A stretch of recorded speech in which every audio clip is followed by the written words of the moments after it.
Technology, right. Always pushing boundaries, making life easier. But what happens when all that progress takes a wrong turn? Today, we're diving deep into a story that might make you think twice about hitting that buy now button. We're talking real estate, specifically a case in South Florida that'll have you gripping your seat. Our source, Miami Real News, with a recent article about how a 19-year-old Udi Levi almost lost $52,000 to an AI-powered real estate scam. That's right, AI. It's not just for those personalized ads anymore. It's changing the game for fraudsters, too. So today we're breaking down this scam and what it means for the future of, well, getting tricked online. The story starts out pretty ordinary. Udi and his father, who's actually a seasoned real estate broker himself, they find this vacant lot listed in Hallandale Beach. Prime location, price seemed reasonable, everything checked out, initially. You'd think with a father-son real estate duo, they'd be pretty scam-proof, right? Well, not so fast. See, there's this little detail right from the start that in hindsight was a pretty big red flag. The seller, they insisted on texting only, said they were deaf. Now, on the surface, that seems reasonable, right? Accessibility and all. But in this day and age, with video calls being so common, especially for big transactions, sticking to text only.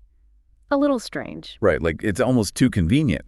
And that's how they dodged real scrutiny. No phone calls, no video chats, just the seemingly safe distance of text messages. Exactly. Total control for the scammer, right. They can craft their responses, avoid any slip-ups that happen in a live conversation. It's a red flag, sure, but an easy one to miss, even for experienced people. So other than that unusual communication style, things seemed pretty above board.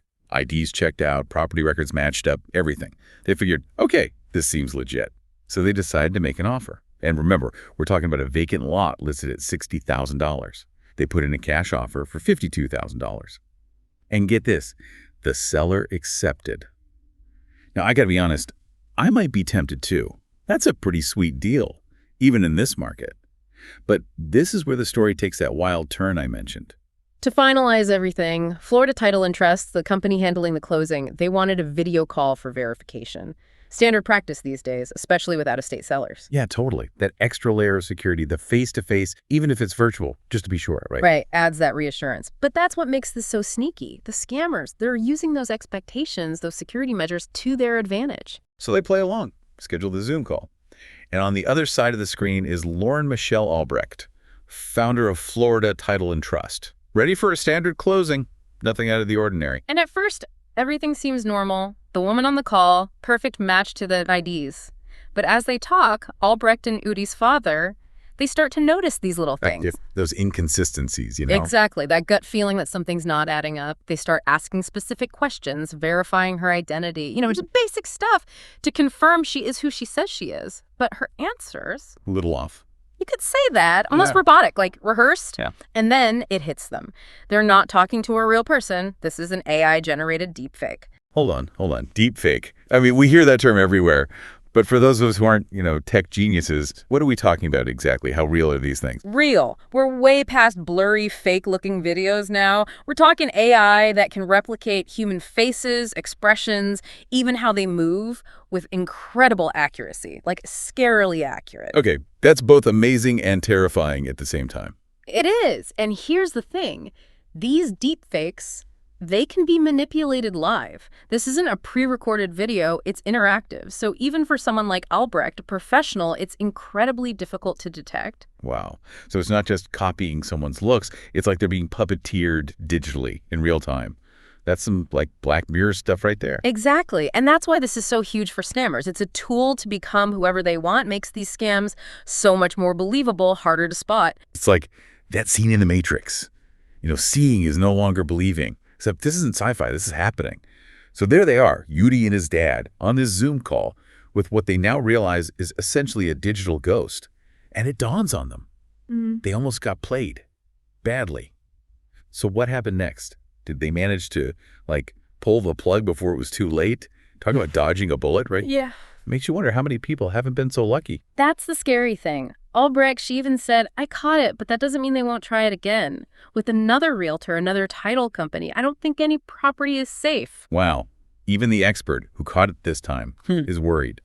This isn't just about one scam, is it? It feels like a much bigger threat to real estate and honestly beyond. It's like, what can you trust anymore? Online scams are bad enough. Now you add AI to the mix. How do you even protect yourself when seeing isn't believing? It's the big question, isn't it? And the tougher part is, AI is only getting better. Harder to tell what's real, what's fake. But we can't just give up, right? Right. So what do we do? What are the moves people can make to avoid ending up on a future episode? We gotta be smarter, more vigilant than ever. Can't assume that just because it's a big company, a well-known platform, that you're safe. Trust but verify, like they say. Exactly. And that's where knowledge is power, right? The more you understand these scams, the red flags, the tools to check identities, all that, the better prepared you are. So do your homework. Absolutely. Don't be afraid to ask questions. Do your research. And that gut feeling, if something feels wrong, trust it. Better safe than sorry. Especially with something like real estate, right? Big decisions. Maybe it's time for a little old school approach. I'd say so. It's tempting to do everything online, but nothing beats that face-to-face, especially with a real estate deal. So if you're thinking about buying or selling, consider this your permission slip to be cautious. Old-fashioned even. Exactly. Meet in person if you can. Ask for more verification. And don't be afraid to walk away if something feels off. It's your money, your future on the line. It's a brave new world out there. AI is changing everything, not just real estate. So as we're all navigating this, let's remember, trust but verify. And maybe a little healthy skepticism never hurts. Because when seeing isn't believing anymore, we've got to be smarter, more careful than ever. That's it for our deep dive into AI-powered real estate fraud. But before we go, we'll leave you with this. In this age of AI, how do we make sure we can still trust what we see and who we interact with online? What are the new rules of the game? Think about it.